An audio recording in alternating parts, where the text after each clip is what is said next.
area.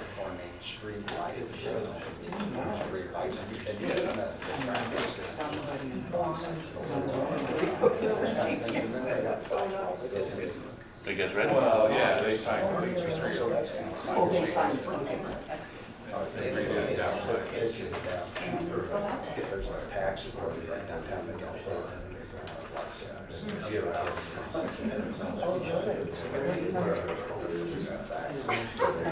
That's the trees and trees go down.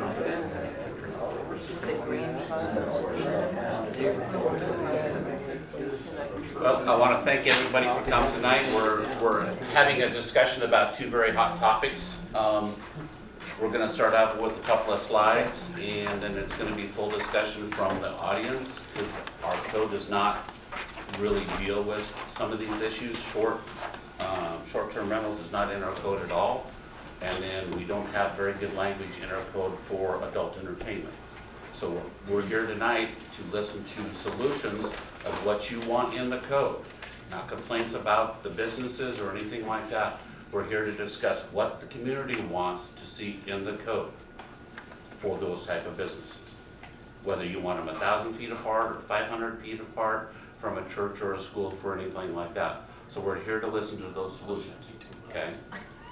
And it's open to everybody, but I need solutions. I don't need concerns, I need solutions to the problem, okay?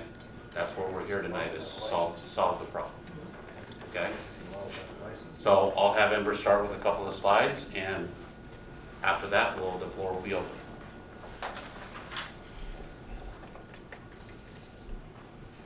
Okay, so for adult establishments, we started out with looking at case law. So typically they're regulated based on the negative secondary effects, such as increased crime or lower property values. However, if the ordinance is challenged, the government is required to provide evidence that the ordinance deals with these secondary effects through dispersing or concentrating these uses. These adult establishments have a First Amendment right to locate in the community, so we cannot zone them out entirely.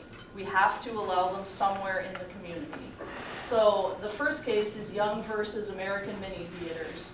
The U.S. Supreme Court upheld their ordinance, which dispersed adult establishments by requiring a separation of 1,000 feet between adult establishments.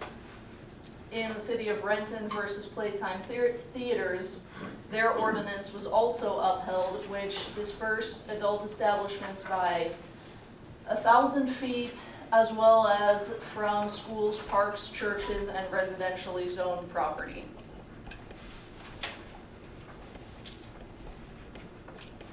We also looked at what other communities in Nebraska currently have. So in our current zoning code, it is sort of contradictory.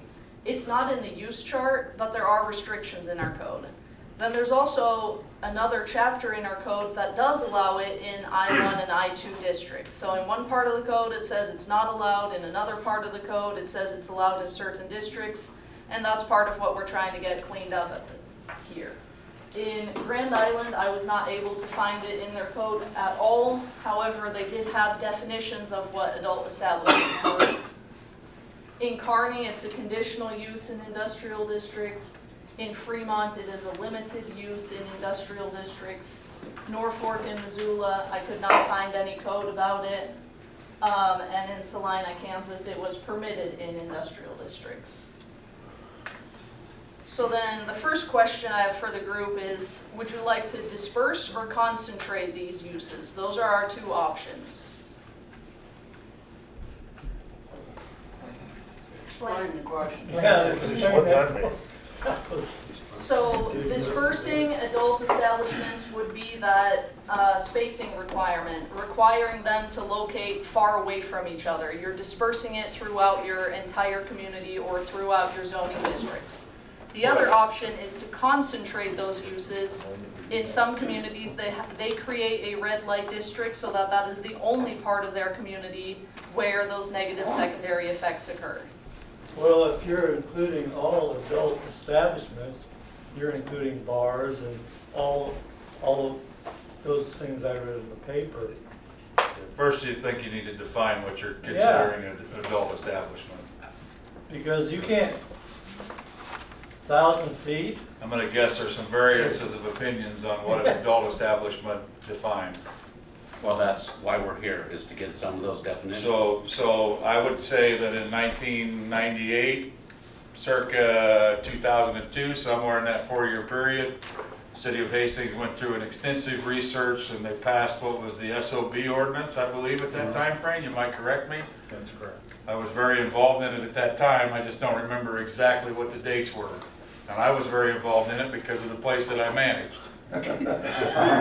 So anyway, at that time, it was a sexually oriented business. Is that what we're regulating, or are we regulating bars and nightclubs and anything that would be considered 21 plus establishment? So that's where we're looking for your direction. Oftentimes in communities, what you see is adult establishments of a sexual matter, such as those sexually oriented businesses, strip clubs, adult theaters. Those oftentimes have harsher restrictions, such as the 1,000 feet. However, in certain communities, they also regulate bars and liquor stores and those types of businesses as adult establishment. And in their case, they may only have a 200-foot distance requirement. Well, every community is different. If you're going to include bars into this, in our community, now you've included 90% of your restaurants, excluding your fast food places. Well, and we Unless could they have some kind of two- restriction there. We could have two different definitions, so we regulate them separately. One of them would be regulating sexually oriented, the other one would be regulating the other adult establishments. And if it's a bar, but they serve food, that could be a different. Are you talking alcohol, or are you talking books, or movies, or what? All of those. all included. Well, How does the state statutes align with Hastings code?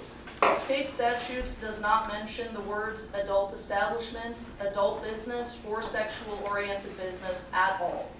We're looking at federal court cases which require us to allow these uses based on First Amendment rights. So that includes bookstores, theaters, strip clubs. All of those businesses have a right to exist.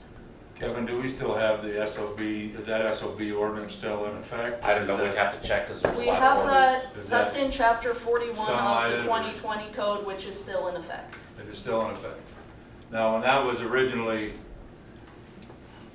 correct me if I'm wrong, Chuck, but originally when that was a big push back then because a store came into Grand Island and opened a shop up called Dr. John's. And everybody was concerned that we had nothing on the books at that time that could prevent Dr. John's from coming right downtown Arlington or 2nd Street and opening up a shop. So it became a big push. At that time, if I remember correctly, in the ordinance, now, my understanding is they dropped the ball and it didn't get put into zoning, that it was going to be allowed in our industrial park east and industrial park west. We're going to be the only two areas of town, and that was going to satisfy at that time the regulation that they had to have a place and we had to have a zoning for it. What we And as you look at the currently- most of everything else on the board, you're looking at limited in industrial districts, conditional in industrial districts, permitted in industrial districts, Salina, Kansas. And that was originally what the SOB law, if I remember correctly, was supposed to do. It defined it for I-1 and I-2. Yeah, Yeah, There was and no that's what it still spacing. states. We didn't care about the spacing between them, it's just that they had to be in those industrial areas. So, So Yes, some- we some still could have be- that ordinance, we still require it to be in industrial districts, so that is Yep. what we are revisiting tonight, is industrial districts the right place? Because if you look at our zoning map, there's industrial districts right next to our residential districts. They're right by downtown. There's industrial districts throughout our community. So that's why oftentimes in communities, they don't just regulate it by the industrial districts, but they also look at that distance. so that's where we mentioned, you wanted 1,000 feet from a residential, school, church. no, yeah, I think you gotta have, X amount, I mean, you gotta be X amount of feet from a school or a church for a liquor license, so So- why wouldn't you for a? Right, so my question is, do you want it 100 feet, 250 feet, 500 feet, 1,000 feet? Well, I think 1,000 feet in this community. What's the order, what is it for a bar or restaurant right now? Is it I think it's 500? 150 feet from a church. Yeah, but I think we need to separate the, I mean, I'm sorry, but we need to separate the liquor I'm just license. I'm just trying to get facts out instead of everybody talking about it. Yeah, we gotta What does separate the liquor ordinance license. say, and is it 500 feet? Is it 150 feet? Is it? It's I thought it was 150 500. feet for alcohol, anywhere that serves alcohol. It is currently 500 feet for sexually oriented businesses. So we do have something on the books then. Okay. That's what I I thought. imagine that would include schools. Yeah, churches, childcare, residential, parks, hospitals, rec centers, library or youth facilities, schools, and other sexually oriented businesses. So That's on what the books right now, distance we is. have a difference between alcohol versus sexually oriented, right? Because I remember that back in the day when Butch had his problem, it was 500 feet. Yeah, And the new But middle alcohol's school, 150? yeah. Okay. the new middle school was coming big into play in that too at the time, Mhm. because they were getting That ready was to the build big middle push. school. So that was our intention, was to split out the adult establishments into sexually based businesses and then anything other than sexually, which would include your tattoo parlors, liquor establishments, anything that sold alcohol, that requires you to be of 18 to purchase it. Okay? Well, and I think most of us in the community would agree there's quite a bit of a moral difference between an SOB and an alcohol establishment. Yes, but some communities don't think that way, so that's why we're asking you. Yes. There is a distinction. Do you want to continue that distinction? I- Because they're two different businesses. I would suggest we continue that distinction. I don't know what Okay. anybody else thinks in this room, but Well, there's only been, what, 2 of these establishments in the last 20 years.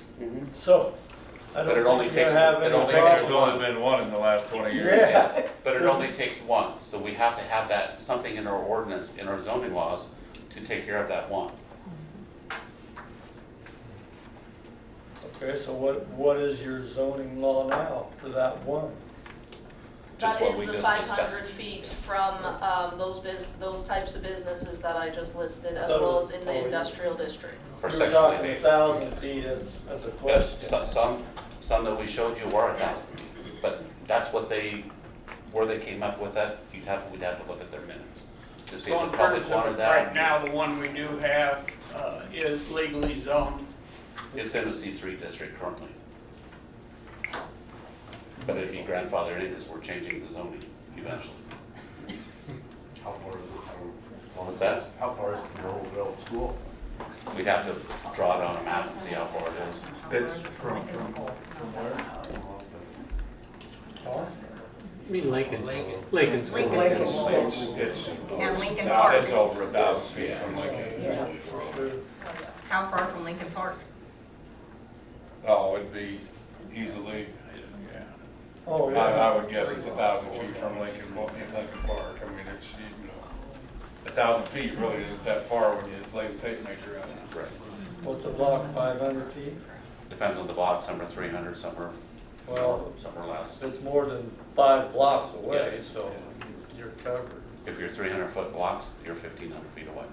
But like I said, that's where we're gonna take this information and then we'll map out what the distances you want. We'll map it out on a map and bring it back to the next meeting. Okay, this is what 1,000 feet looks like, this is what 500 feet look like, and we'll put it on a map for you, and you can actually see where that is located, what those districts, and what effects those would have with those districts. Is the maximum distance 1,000 feet? No? It could be more. We just need to be careful that we don't make that number too large, because if you make your ordinance so restrictive as to effectively zone it out, that's not allowed either. So if we make that number so large that there is no way it could locate anywhere in the community, we would have to decrease that number. Then unfortunately, there is a First Amendment right for it, so we've got to somewhat protect that. Once again, we're trying to find what the community is comfortable with. If it's 1,000 feet, we'll work with 1,000, we'll do 1,500. we're willing to do anything that you say. We'll bring the data back to you, and then you get to pick what you're comfortable with. And that includes, Aside from the only reason why this has come up lately is because of the one business, right? no, well, No, it's because there's a flaw, not a flaw, there was stuff left out of the zoning in the past, so. Well, I understand that, but I mean, really, the light has been shown on it because recently the business came under fire. I remember I had to make a decision. So, what I'm looking at is currently, even if you did this, that same business still falls within a legal parameter. It's So legal I'm not limits. sure you're doing a whole lot. I mean, we're at 500 and 150 right now, right? I mean, if we have to read the ordinance, we can. That way everybody knows exactly what we're talking about. But if we're at 500 and 150, you're looking at just making it larger for a yes. SOB.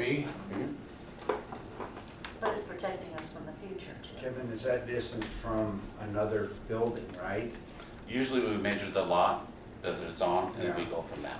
I remember when we passed that, I was kidding people, I said, gee, if our business gets bad, we're I-1, we could build right on Wilmington and South Street, seriously, and we'd be legal. But now if the has to go back further, then that might be a deterrent to somebody that would want to do that.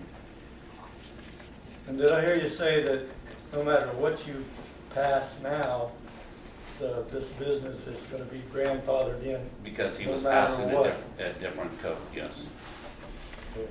This only would affect basically new businesses that would want to come in.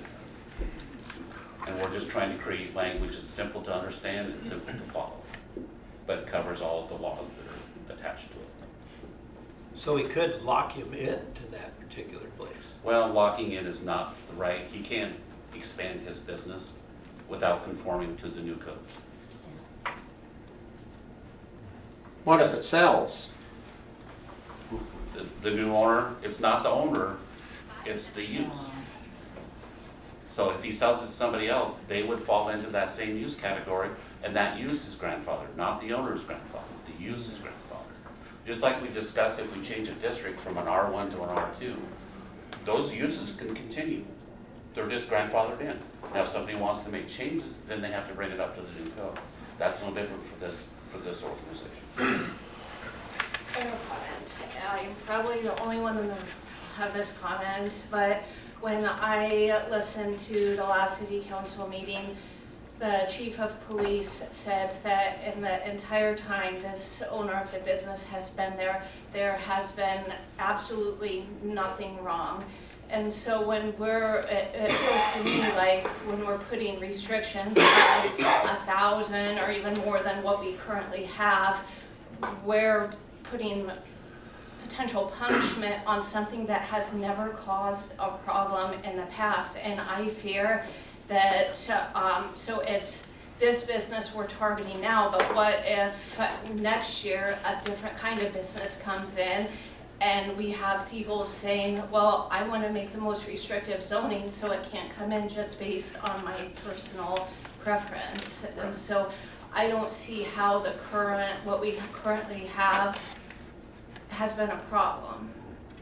And that's what we want to hear. If you guys are comfortable with that, we'll transform it into the zoning. Yeah, I think the issue, Jody, comes that nothing was ever put in the actual zoning right, so there was no area ever designated for it. You have to say it's allowed in A, B, or C, or in X everywhere. So that's what we're I trying think that's what the Yeah, issue is. so I'm comfortable with the current, when we're talking about 550, like I don't get where we're coming up with even more restrictive. Well, and that's my question, is everybody comfortable with 500 feet? Well, I think, not to interrupt you, and I agree that he has every right to be there, and he's grandfathered in, so it doesn't affect him. But I think where if you would get more restrictive on distance would be simply because we have so many areas of town where I-1, I-2 border R1, R2 districts, to where you might have a church or something, or a junior high, or a grade school, and you might want that further away from that grade school if it's going to be whatever sort of a sexually oriented business. That would be the only reason why I could see where you might want to increase it to 1,000 feet. It doesn't affect him where he's at now because he's well over 1,000 feet from Lincoln School, he's well over 1,000 feet from the park. But that's our intent is to create a map, and we'll take every industrial district that is permitted use for that, and we'll create a 500-foot buffer zone. Yeah, I'd like to see that. yeah, so I think that's So, what, so I everybody don't can think see. anybody's trying to see single what it out that affects. business. Yeah. I'm not trying to single out that business. And if you want, we can do 1,000 foot. It just happens to be basically the only one that conforms to this right now in the community, so. Well, and we can also look at what districts it's allowed in, because that business is in a C3 district. Do we want to allow it along our highway commercial districts? Do we want to allow it in an industrial district? That's another question for you to answer tonight. What types of districts do you want it in? Because as you can see, in other communities, they usually limit it to their industrial districts but like we mentioned here, we have industrial districts right next door to our residential districts. So maybe we don't want it in industrial, maybe we want it in a commercial district instead. That's, the highway commercial, but then the problem you end up with that is somebody could open one right up on 281 as they come into town, and that'd be the first thing. I mean, that's what I don't know, but when I drive through Missouri and you see all the adult bookstore signs, that first thing is like, man, this I don't want to live in this state, you know. So And I don't care that people do that. It's a free country. You can do what you want to do. But sometimes the advertising is worse than the actual product, you know. I mean, as far as, because I don't have to go to the shop, but I got to look at that billboard, you know. But that's where we're trying to design a code that reflects what the community wants.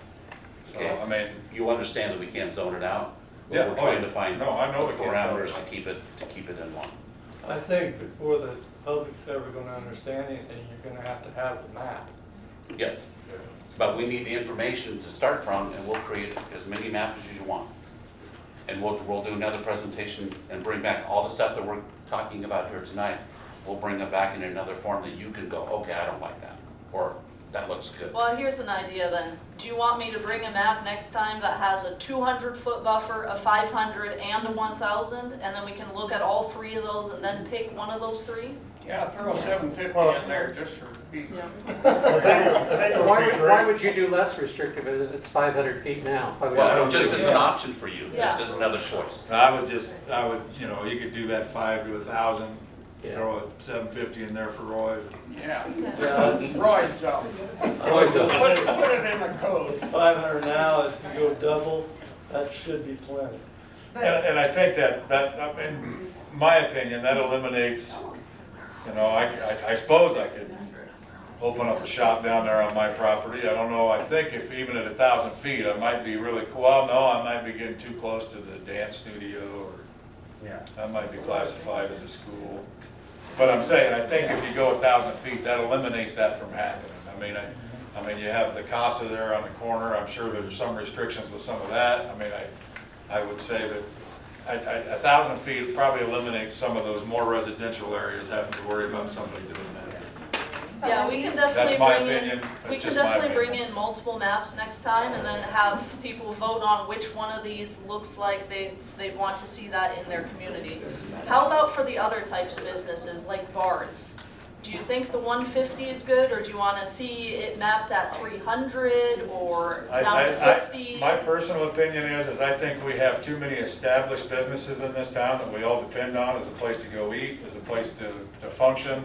And we're unfortunately, our community, we don't have some of the amenities that other communities do. So if you want to have a nice cooked meal, you're probably going to go to an establishment that might serve a beer or two. I think we got to be really careful and try to protect those. I also remember the day when you could drive down like 2nd Street, and at every corner there was a bar and grill on West 2nd. You know, you could stop at Baltimore Place, have a burger. You could stop at RJ and Sandy's and have a burger. You got the back room and have a burger. You could head on out to the courtyard. So that's why I think the 150, I think, is a reasonable. I think it's reasonable. Footage from. I mean, Mayor, how do you feel about that? Doesn't matter to me. I mean, it's all up to the community, but, you know, we gotta make sure we have the entire community looking at the situation. But I mean, I don't care if you put them in a hole if you want to, you know, I mean, you're still gonna find somebody who's gonna slip through the system, but I don't see any problem with, I mean, where we're at right now, we haven't had, besides this one place that came under fire, I mean, we really haven't had that instance for a long time, and you could probably put some legislation in so you can't have that slip through the cracks anymore. Right. I mean, keeping farther distances away for alcohol and stuff like that. I mean, people are on Facebook all the time talking about how we need new restaurants and, you know, and I'm sorry, but most of the time you can't just make a restaurant work on food alone nowadays. I mean, I don't know if anybody realizes that, but it just doesn't work. So if you start putting those further restrictions on those businesses, you'll just have it dwindle. And there's nothing you can do about it. Has there been a lot of complaints about what we have now? No. Like I said, when somebody comes, I think we had issues, somebody wanted to put a liquor store right there by the dam. Yeah. And it was too close to residential. So we didn't allow it. It didn't meet that 150 rule. So he moved to another location that was more suitable for him. Okay, but I He mean, didn't like there's it no because it was less significant complaints about certain businesses right now because they have Nope. liquor store within 1,000 feet of them, or 500. My understanding, and Kevin Ember can correct me if I'm wrong, is that this is an oversight from 25 years ago almost, or however many years ago. This was just something that was, they implemented the code changes and the ordinances. The zoning wasn't changed to match what the government requires and what's required by the federal government, the state government, so on and so forth. And I think that's what we're just trying to do, is correct and make sure that it's on the books now. Well, I understand that, but, you know, you kind of got to deal with the people that have businesses here, you know? You can't restrict them now, and yeah, they can grandfather in, but, oh my goodness, my business is doing good, I'd like to add on a dining room.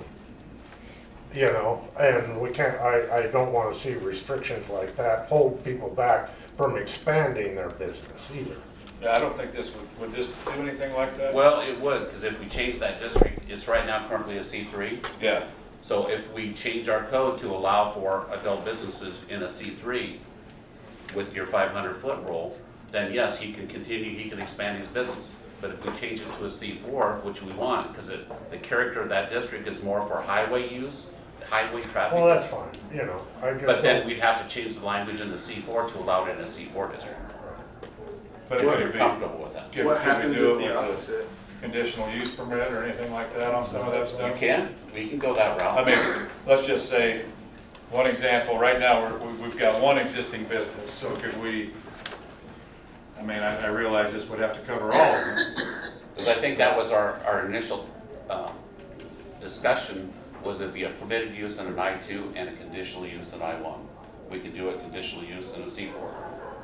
Yeah, I mean, I don't know if that would, I mean, I don't know how that looks on paper, but that would be another solution to it. That way, if he wanted to expand, he could come in and apply for his conditional use permit to expand it, and then if everybody approved it, he's good to go. If it was voted down at the time, then hopefully, you know, you'd base that on public opinion. It's like all CUPs, they go to the planning commission for that review with the staff report, and then they go to city council, and the city council has the ultimate decision whether they take that information and say yes to it or no to it.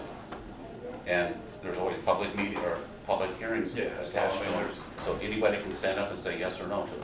I guess I think there's some ways we could protect the existing business as well as we do this, so, I mean, maybe that's something. Yeah, we're not against that. You guys put something together, see, you know, how we can figure out what might be your best suggestion to. There was an issue 25, 26 years ago that a church moved in on the dead end of First Street. That would inhibit, they moved in, but it would inhibit my dad from selling to something at that point. So it doesn't get protected both ways. Well, it kind of does, isn't there? Because the bar was there first. The church chose to locate there. That bar is still protected, that use is still protected because he was there There first. was just an issue, like if we were trying to sell. Jameson, I think. But anywhere in the future after that church is established, then would fall under this regulation. The new ones couldn't come in there. Once that use is established, it's Well, it was a protected. different use, and then a church moved in, and then the Asian store moved in, and then it burned down. So that's why I was just saying, okay, we're so one-sided to protect one way. And not What the other about way. protect the businesses that have been there since 1889? And that's the where other way. How we're to trying to create these districts and get the uses so that are compatible in those districts, so we don't have that fight. What we And can't I'm not control fighting, obviously we still have it and it's gone. Yes. I'm just, there's not a protection for the other way, right? It's all protected because we sell alcohol or ladies or whatever your business is, but there's no protection if someone moves closer to you. But that doesn't mean you get to close. I understand, but to sell or Yes. change hands, it affects that. Like I said, I keep going back to, that's where we're designing the uses that are compatible, so we don't have those. I'm just trying to be, Yes. I'm not trying to steel man the whole thing, I'm No, just I'm trying to make it compatible both ways, that it's not just restrictive on, One side and not the other. correct. But you said That that was it. an establishment that's already there, even if they change owners, Yeah. they're still protected, The so. use is protected, not the owners. The Yeah, use is so. protected. And that even might if have there's a- changed in 20 years. Yeah, I think there 26 was some years. stuff that But- changed. I know what you're talking But, about. but I my think some dad of that was stuff like, changed. what would happen? But if a new business wanted to come in after the church is established, they wouldn't be allowed. Right. That's a problem though, because where you're thinking about where your business is, there are several bars around there, and so if a church decides to move in, they're protected, but now a new establishment can't come in next door to you when Correct. it's That's- all the atmosphere. That's what I'm trying to say, is it's protected one way, but not the other. Right, but some of those uses are protected, they can go anywhere they want, like schools and churches. That's the conflict, I don't know if we can solve that problem. Because the LARC had that, so how did they have it with booze that they served on Friday, Saturday nights, but then they were still at church on Sunday? It's a So where's- multi-use building. Okay, I'm just saying, I'm just trying to understand. The only issue I have is, I hear constantly, every week, I have somebody come in and we say, we need to get rid of all these regulations, we need to loosen up on regulations to let business come in here. And here we sit in a group of people talking about more regulation. There's an issue I have, okay? I don't see a problem with where we're at right now. You can expand it to 2,000 or 3,000 feet, you could expand it to, so you get it, so nobody could come in town with alcohol or SOB or anything like that. You could do that if you wanted to, but realize that you are expanding regulation and you are making it more difficult for businesses to come to this city. That's the question. That's the big question. That's the big question I have. Will it make it easier or more difficult for businesses to operate in our town? Well, basically, That was a all you're big gonna issue to change start is just the one thing. Right, on that one, but the rest of our code changes, we're trying to align to what the actual use and what we want this community to be. We're trying to align all those uses to align with each other. We don't want industrial next to a church, although we do have it. We're trying to create regulations to prevent that in the future. We can't change the past. We can't change the present. All we can do is plan for the future so this doesn't happen again. I have a question. Sure. When you're talking about industrial areas, which ones are you talking about? They're all over town. Okay. Anything that's next to a railroad or east of town or industrial park west. Explain industrial. Yep. Explain. That's where manufacturing, light manufacturing and heavy manufacturing. Chief Ethanol is an industrial district. Harwell Renewables is an industrial district. The coal-fired electric plant is an industrial district. So those uses aren't compatible with people living next to them. We don't want people living. No. What else is compatible though with an industrial district next to where people live? C4 would be warehousing. So you get these big buildings and all they do is store product in them. That's a compatible use. That's your transition from your heavy industrial to light industrial to your commercial districts. Because all it is truck traffic, okay? You still don't want residential next to them, but it's a step down, it's a transition from a heavy use to a different type of use. Second Burlington was an industrial district. I had to get the entire block, all the owners of the entire block, to change the type of zone it was in order to build the residence. So when he says they're all over there, you almost have to think back 50 years or 60 years as to what kind of business was really operating there, and that's when they designed the zones to fit the kind of business that was there. So like I said, that was one of our goals, was to eliminate some of the conflicts between industrial and residential. Can we do it? We're still struggling. I've got a question. Hours of operation, is zoning, can that be part of it as far as at 2 o'clock in the morning, a truck's coming in and out of, I just wondered if you do have hours of operation on some of these various zones? We can't do hours of operation. We can for, if you have a liquor license, that the state controls how often you're, or how much you're open. But as far as an industrial, there is no limitations, because there's plants that run 24 hours a day. That's what I'm saying. I'm asking that question. You know, right now we're seeing a lot of truck traffic at 4 in the morning down Burlington because we got cattle coming in at 5. Yep. And so the question is, how do you do that? Because there's certain businesses that they have to bring these animals in when it's cool. Do you want to control that? Well, Do you want to control no, that? I'm just asking, how do they control zoning, and is there any hours of operation with any of the zones? Right now, we have none. None. I don't think there's any city that has hours of operation. Residential has no zoning, yeah, that's right. Well, he's in C3 though, isn't he? What's that?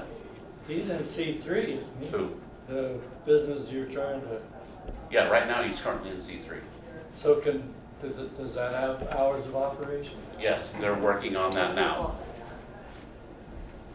But that's controlled through his liquor license, not through his zoning.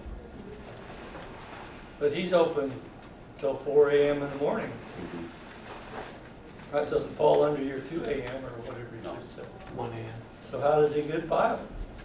Does he not sell after that period of time? Well, he doesn't has a sell. special, he has a It's a different special type of liquor license, Yeah. an end liquor license. It's a bottle license. He doesn't actually sell alcohol. The only thing I know, and I don't know anything about that type of license, I've never had it, but he doesn't sell alcohol. Relatively new. It is relatively new. But how does he get by your zoning hours?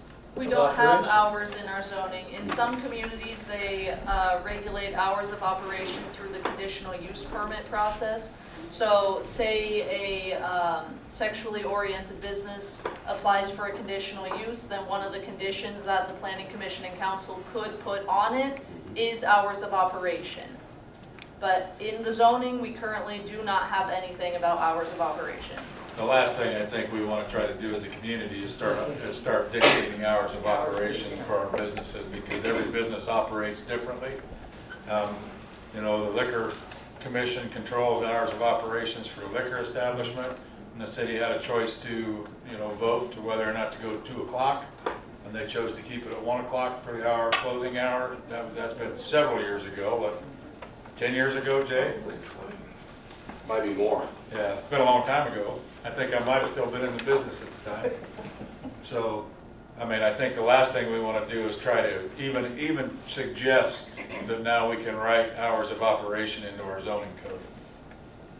Because now you're really going to start, I mean, yes, maybe this is for one specific business, and regardless of what you think about this one specific business, if you say we can do that for this business, then what stops it doing it for the next business, or now stopping those cattle trucks coming in at 5 o'clock in the morning, and now the packing house moves somewhere else because they can't get their cattle. I'm not suggesting No, that. no, I know you're not suggesting I'm that. just saying, I how was do you using deal as with an that? example as well, that you don't want to start to say you can't do that, because now that business will have to find someplace else to go. Right. Some communities create truck routes that allow only for that heavy traffic through certain portions of. I would agree on truck routes. That's how some communities handle it. Do we have any code on Jake breaks? I don't know if we have an ordinance on Jake breaks or not. We used to have signs. It looks Within like the they city limits, disappeared. I don't think they're allowed. Now, is it adhered to? No, Yes, because sign who's up. there to, I mean, it's not like you have a cop on every block to enforce it. So, I mean, I had a business on Highway 6 for years, and they constantly use it going down Highway 6.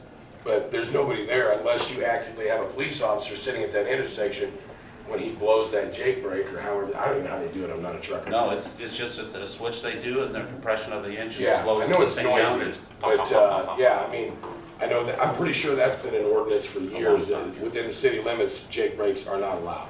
But like I said, remember I mentioned a while back, it's a choice for that citizen to break that law or that ordinance. Can we control all of that?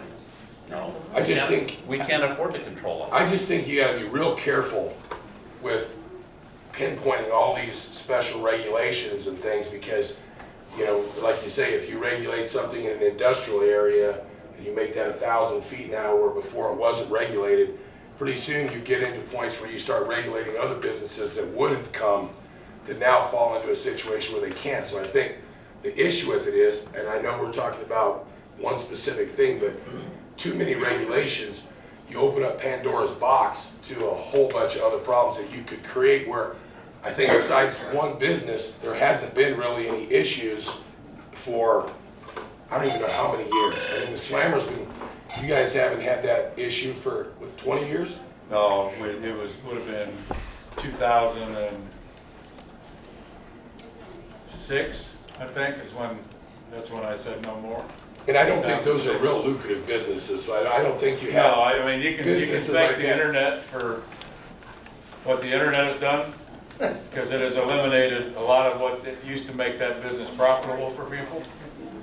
So, and even the stores and stuff, I mean, and you look, Grand Island used to have a plethora of lingerie shops, if you remember right, almost downtown, I think almost every block had a lingerie shop. That's what they called them back in the day. And I don't know, I mean, I think Dr. John's might still be there, but, and that's just because I see the sign when I drive into town. I think that's a pretty good tax write-off for somebody, because I've never seen more than 2 cars. Yeah. So I'm just saying, I mean, the chances of something that we would consider to be, I mean, obviously we have a place here in town. I think I mean, to be quite honest with you, at the time, it kind of slipped through the cracks because there was nothing written in the zoning law. That's how he was able to get here, and he had really good attorneys. Okay, not the guy that owns it now, the guy that originally opened it, had really, really good attorneys. And they went after everybody, and that's one of the reasons why the state of Nebraska implemented that liquor license. Because this guy had places throughout the state, and he was suing not only the cities he was in, he was also suing the state of Nebraska. And so they implemented this law. Because I argued tremendously at the time. I was out of the business when it came into town, and I said, how can he even do that? That is illegal. Well, he was able to. How was Minden, Nebraska able to keep him out? What's that? How was Minden, Nebraska? Well, that might have been Minden, Nebraska. I wasn't in Minden, Nebraska. They may have already had. They might have had something on the books. They may have been in a different position. You'd have to ask Minden. Yeah, we did not have anything, because this was not written into the zoning. Times might have been different too. Sure, time, different city ordinances, who knows? Yeah. You know, you go through Minden, it's what, 4,000 people? I'm not even sure that they even have a bar. Yeah, I think there's a bar there. Might They have got quite a one. bit of manufacturing. What's that? So outside of this one business, what's the rest of our topic here? Because, I mean, we've heard about the one business that's grandfathered in, so it's grandfathered in.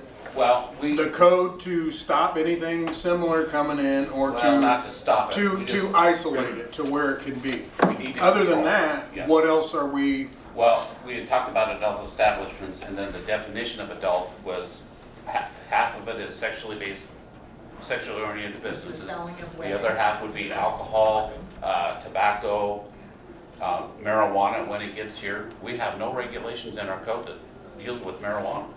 It's coming. So we need to be prepared for that. So that's the other half of this coin, is we need to talk about the other adult establishments. Okay? Okay, so like the marijuana, what's that fall under, like the bars, or? We're considering it the same as a retail establishment, just like a bar, because it's all controlled by the state of Nebraska. You have to have a license to sell, you have to have a license to open up. All we're doing is creating districts that it's allowed to be. So it kind of fall under the same category as the vape shops? Yes, yes. Yeah, that's where most of it's gonna go. Unless who's selling it now is the big shop. If I could, And that's the biggest issue here, right, Kevin, is we need to get the ordinance put into code so we have ourselves Yes, covered. yes. It's not really anything further I don't think in our code at all, or our zoning code, we talk about alcohol. No. The word alcohol does not show up in our zoning code itself. So that's some So of the that's- language we're cleaning Yeah. up. So liquor stores, how do, I mean, they say sell alcohol, that's their main thing, so how does that, because are they considered, do they have to be so far away from schools and everything? So all the, like Ellen's and Russ's and all the convenience stores, they have to follow that same, I don't know about Russ's, but yeah, generally they have to follow that. so parks and everything are included in that also? Like I said, the last thing you want to do is come into a town and see a big playground and then a liquor store across the street. From my perspective, more regulation of a sexually oriented business would actually be a positive. I think it would be a positive for our city, and I think actually help our city grow. Yes. I think we've been stuck at a certain level of growth, maybe because of our past sins. We need to repent. Is there any other sexual oriented business besides that one? No, that is the only one. I think that's the only one we've As far ever as I had. I think that's the only one we've ever had besides what you called the slammer back in the days, but, so there's been 2 in 50 years? And that was just small part, that was minimal part of our business. Minimal part of your business, yeah, but this one here. Minimal part of our business. But we're talking about the future. Yes. We don't have it correctly in our code. All we're doing is trying to put it in there And correctly. that's what I'm saying, we don't have it in our code, I mean, I don't see a problem with where we're at right now, I mean, we've been regulating it pretty well, we've had 1 in 50 years, I don't see a trucks lined up with their Jake brakes ready to blow and drop off a sexual oriented business. You didn't see this one coming either, though. It's not This good. is 1 in 50 years. I don't see anything else coming. I mean, you've already got regulations in it. The question is just put it in the code book Yes. so we can enforce it that way so we can't have it slipped in. Yep. We already have those regulations in place, 150 and 500, Yep. right? It So just we'll- needs to be in our code. Yeah, well, now our next meeting, we'll bring all those maps back and then we can look at it and discuss it further. But I would like to propose that we make it 2,000 or 1,500 a map. Well, we Because can- you said something about you can't go too much so that you zone it out. So I appreciate you saying that. But why can't we make a map that has the 1,500 or Yeah, the we 2,000 or 3,000? Yeah, we can definitely show that on a map as well. And then once we have the map, we'll be able to determine, is that where the community wants to go or not? I hadn't heard anyone mentioning 1,500, that's the only reason I didn't have that written down. But if you want 1,500, 2,000, Yeah. Well, 1,500 feet is a quarter of a mile. Yeah. 3,000 is a half a mile. Yeah. Maybe throwing out there for 6,000, let's get a mile. Why not? Let's get out now, let's get that as far as we can. It'll show differently when Take our Grand Island. Yeah. It'll show differently on the map. Once you see the circle that gives you that buffer zone, you'll be surprised how You much. put one 1,500 feet from any one of those churches or schools or something like that, there won't be a place in this city. But One thing you have to be. I'm not talking about alcohol. No, just the sexually I'm oriented. talking about the sexually explicit or the sexually. The trafficking Yeah. and the selling of women. So we're good separating the sexually Right, right. oriented I- business and then your liquor establishments Right, together. right. I've never been to the strip club, probably will never go. It doesn't affect me. It has never had, according to our own police department, there has never been any bad consequences from it. So I usually am a like mind your own business type of person, and we're just regulating based on our morality, like our own personal morality. But that's your personal, you don't have to go there. Right. Yeah, but I think that's part of what builds our community, though. There's gotta be a little bit of it. You There's a gotta be lot of careful sex how you do trafficking it. going on, and Hastings is not immune from Yeah, it. but most of those businesses don't have anything to do with the sex No, trafficking. right. I But just I'm not wanna, I just wanna let you know I'm that not the businesses saying that are this legitimate business businesses is, But, aren't doing the sex yeah, trafficking.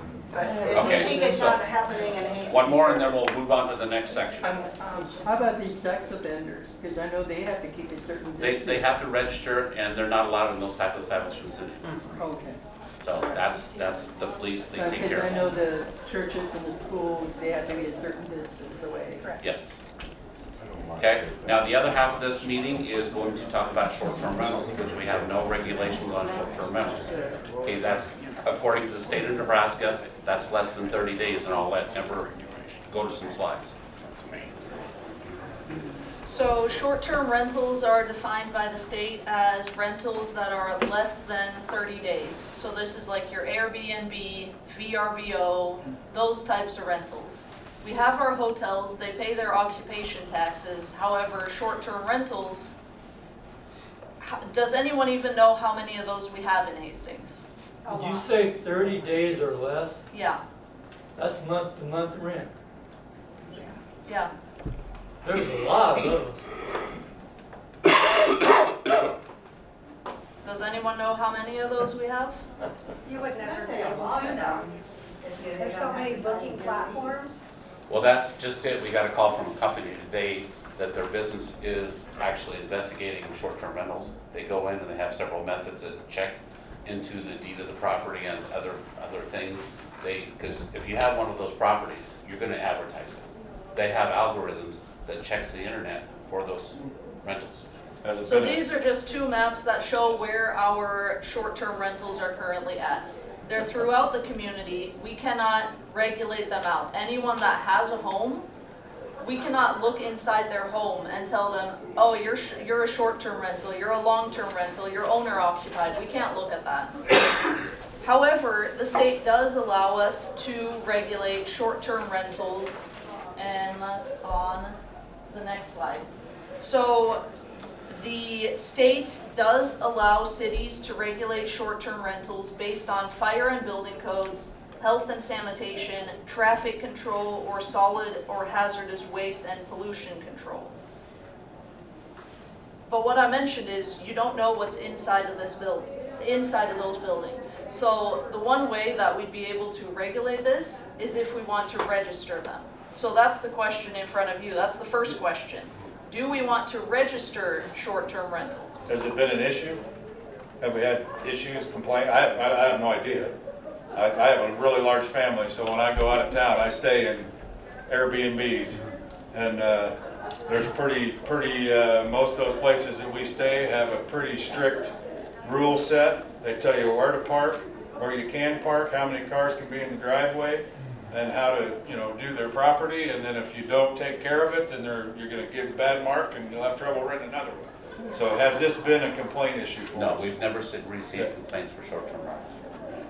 We've had a couple of people call in about parking, especially if you have like a baseball team or a bus that is what they arrive in.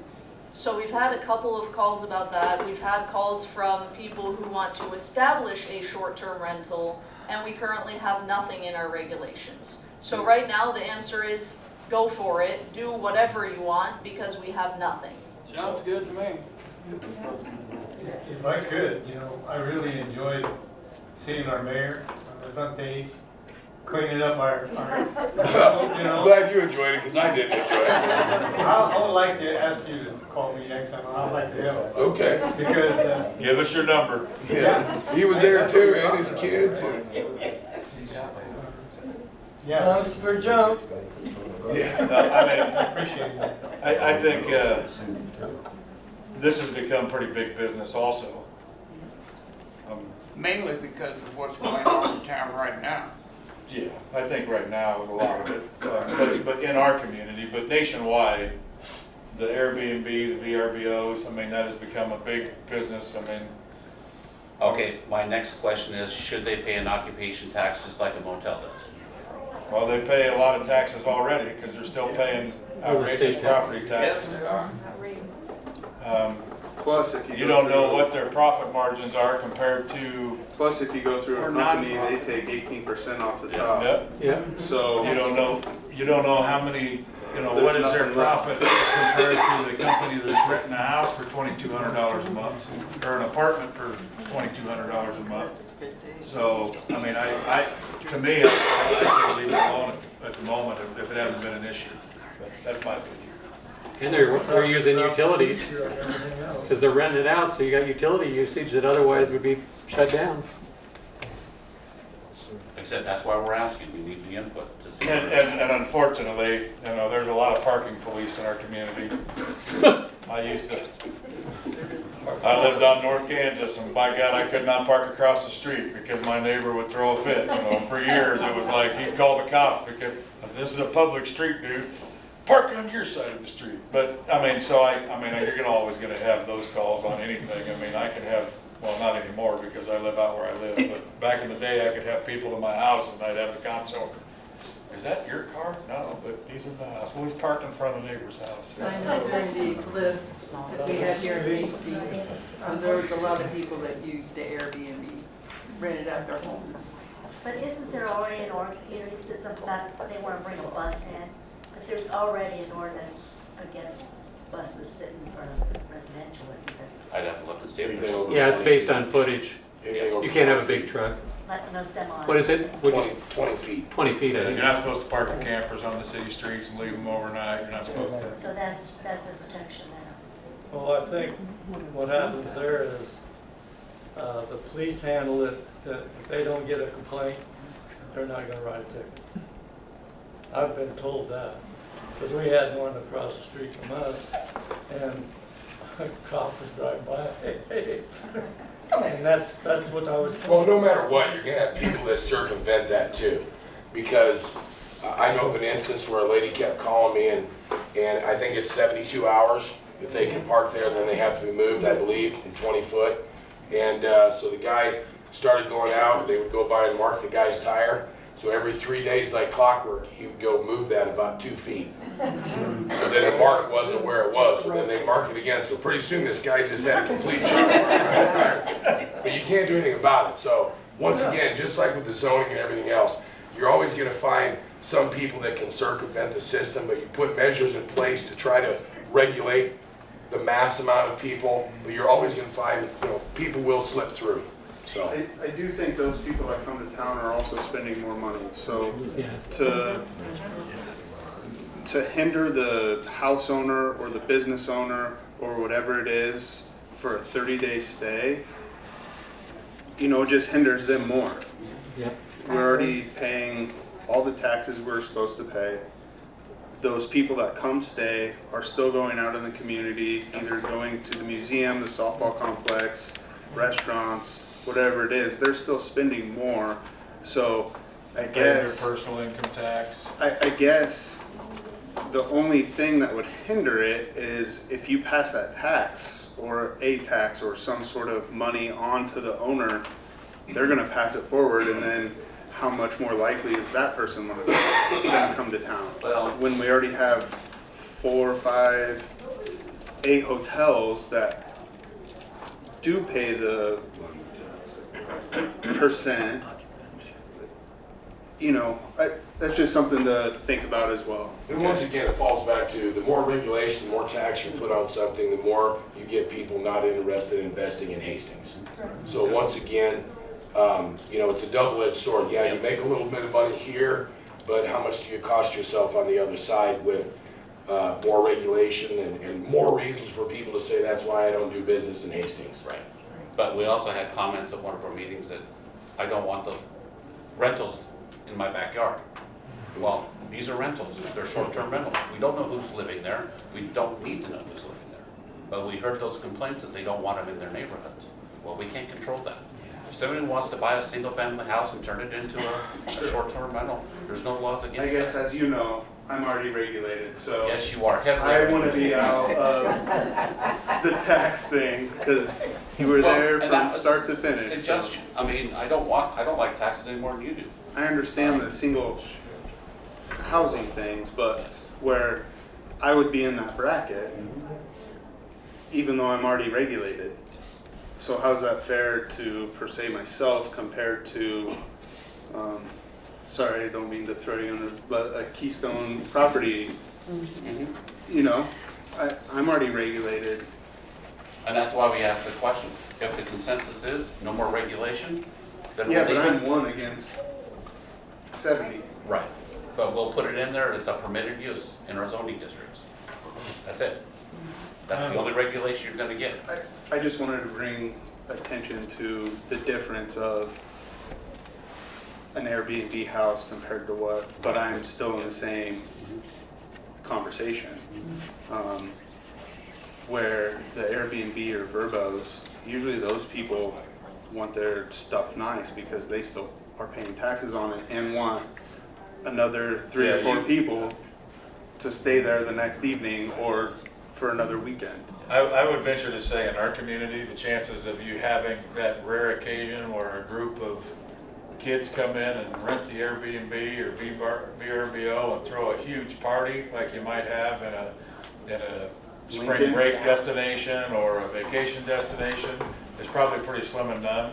And from my experience, most people take very good care of their properties because number one, they want to keep that rented as much as possible. And number two, the people that come in and rent it take very good care of the property as well, even if they're, I just spent 6 days up in South Dakota, up on a, $500,000 place up, or $1 million place up on Terry Peak. And when you leave, you make sure it's immaculate because, you want to make sure that you can do that again sometime and not have to. So I don't see it being, it's a little bit different than a multi-family unit coming into it. I have a question. Do you feel like we've covered the housing needs of the people that are expanding the industry on Highway 6? Do we get housing for them? Well, define housing and define needs and define affordable. And this has been debated many, many times. Do we have enough housing? Some would say yes, some would say no. I look at the investment that people outside this community have invested in apartment buildings, single-family homes. They keep building, they keep selling. And the rentals, they don't have to be 100% full, but they're 90% full or 80% full. Is that needed housing? I can't answer that for you. You have to answer that. They have to have a choice. People have to have a choice. If there's no place to live in Hastings, they're not going to come here and work. They're going to find someplace else to work. So we at least have to afford the opportunity for these people to invest in housing in Hastings. We don't have to agree on what type of housing, but that housing has to occur. Whether it's single family, 4-plexes, 12-plexes, 78-plexes. These people are investing millions and millions and millions of dollars in that dream to provide somebody an affordable unit. Now affordable, we'll go back to that. It's different for you and me. It's different for everybody in the city. If they can afford $1,200, they'll pay $1,200. If they can't, they won't. But they can't afford to buy a house. A $400,000 house is going to cost them $4,000 a month. They can't afford that. But do they deserve housing? That apartment is now their housing. Is it new or old? Bed and breakfast couch included in this? That's your Airbnbs and stuff like that. That falls into that short-term rentals. Kevin, don't we have anything? I remember as a case came up from the planning and zoning many years ago on Lincoln. A lady wanted to put in an Airbnb. They shared the driveway with the neighbor. So we came up where they had to put parking like in the back because there wasn't room to park on the street. So, I mean, that was the thing. We didn't go in there and say you had to have this sprinkler system or anything, but it was just the parking because it affected the neighbor. That's one of the suggestions that Ember brought up is, what do we do with the parking? Do we make them park on the lot, on the property? I think we did in that case because I remember it came back a couple of times to us and it came down, is it paid parking? She was going to put gravel in the backyard so that people could stay there because it was a shared driveway, so they couldn't park in there, and the street parking was too tight on there anyway. So if that's something you want us to consider, we can bring that back and do some parking restrictions or parking requirements for Airbnb. Just to protect people in the neighborhoods that are getting Airbnbs, we're saying they can go into R1s, which is fine, but if they're going to put it in, do they have adequate parking, for their residents to stay in there so it doesn't suggested regulations for that. Where's the biggest concentration of Airbnbs here in Hastings? No, I don't know. The map. Looks like the core is 281 on one, and there's a few outside of the 281. I think it depends on the house. and the location of the house. I don't think there's, I'm just thinking of, could there be a centralized parking area? that'd be a really in-depth look at the available land around there and city parking. The city's the only one that has centralized parking. What's that? Centralized parking for all these Airbnbs. Yeah. It'd be hard to do. But the big cities, they have valets and people that have. We don't even have a taxi. No. Somebody's got a golf cart. Good Sam's got a lot of golf carts.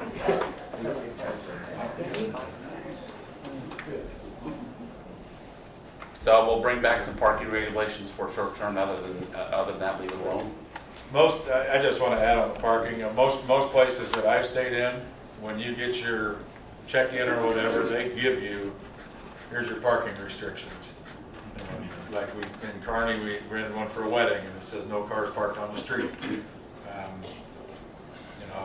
Up in South Dakota, it was all cars have to be parked on the gravel. So I mean, Do we trust that every owner is going to do that? well, no, I don't. I'm just saying though that if you implement something, then most because it becomes their business, so they treat it as their business. I mean, and they can say, I've never rented one that I showed up and was like, oh my God, this is terrible. You know how many motel rooms I've booked, and I've showed up to the motel room and like, we are never staying in this place again. But I've never had that happen with an Airbnb or a VRBO or whatever platform you rent it from. Well, when society is changing, your idea of a single-family house is changing. Your idea of neighborhoods are changing. Society is changing. We have to kind of slide with that change. We don't have to like that change, but we have to slide with it a little bit. We give a little bit here, and we take a little bit there. And as part of that, VRBOs buying single-family homes to turn them into a rental house. 10 years ago, 20 years ago, that was unheard of.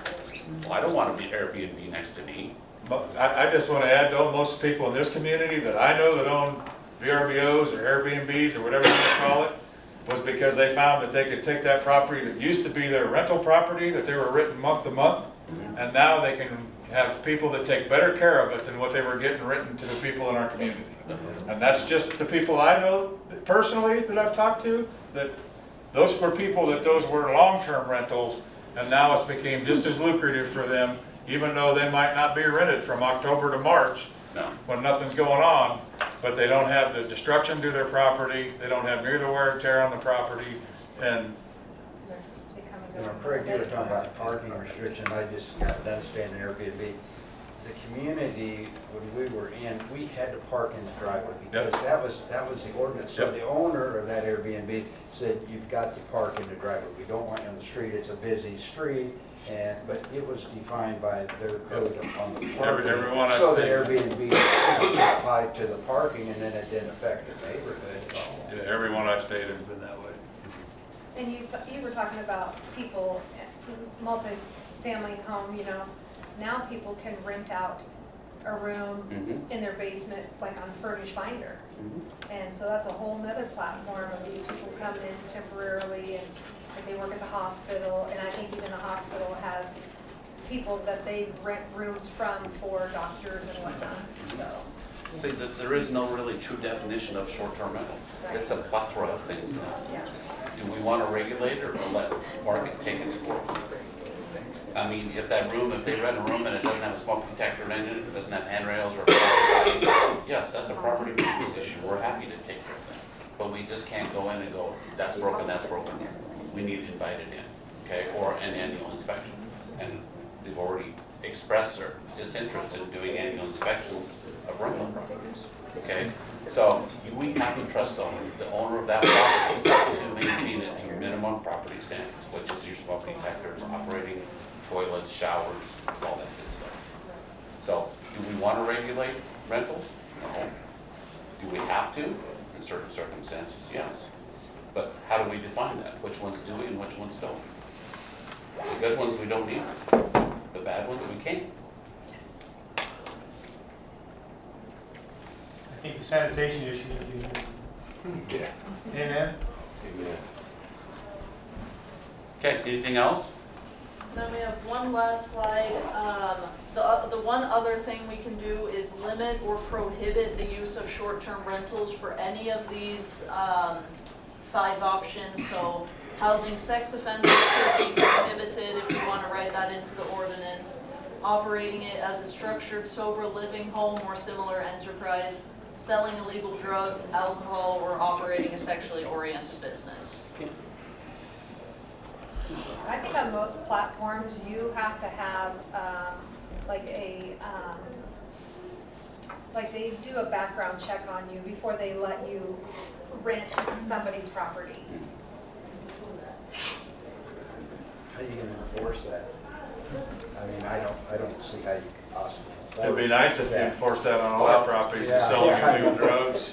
Well, but that's just it. We don't know them there. If we don't have a registration program, we don't know they're there. But registration is rules and regulations. Yeah. So you can't have one without the other. And that's just what the state allows us to do. That doesn't mean we have to do that because like you said, there's other ways that they're regulated with licenses and other types of methods of regulation. This is just, state statute allows us to do it. If we want to, we could regulate it, do a rental inspection program, restrict these types of uses. If the only thing we care about is parking, we can also write it that way. I think we already have, well, first of all, I mean, most of this should apply to any rental with the exception of housing sex offenders because of their rights, they deserve a place to live as long as they're X amount of feet from schools, etc. But I think they already have to have some sort of a license, do you not, to operate a structured sober living home or similar enterprise. If it's under so many occupants, they don't. It's under so many. I could rent my camper and say it's a halfway house. No. I mean, I've been looking for another business. No, but I mean, I think a lot of that, obviously, the selling alcohol, that's all regulated by laws. The sexually oriented business, we're already talking about that. You're not going to be able, I mean, common sense would tell you that if you're I'm not even going to say it, but if you're somebody that would be into that and you're going to do that, there's already laws that prohibit you from doing that. So you're already breaking a lot of laws if you're coming in and renting a place, whether it be a motel room or whatever. So I don't know, I think our biggest issue in Hastings would be parking, personally. We'll look at the parking issue and see if we can design something. And the beautiful thing is we can always, if it becomes an issue down the road, then we can have a discussion. But if we haven't had any complaints other than parking.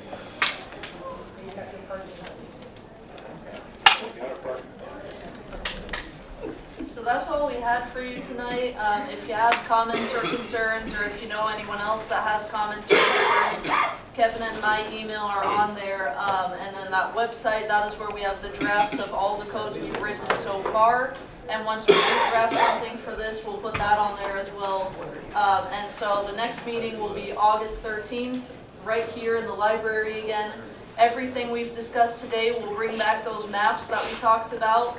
We'll put that proposal together, put together some slides so we can go over that at that meeting. Did you do a rough draft of an ordinance for the sexual? Sure. Yeah. And then, then you can look at the map and you can see what you're thinking. Yeah. What we're all thinking. Yeah, based off of what we heard today, we'll draft something, we'll put those maps together, and then bring that to that August 13th meeting. Thank you, everyone. This was a very good meeting. Yeah. Thank you. Thank you.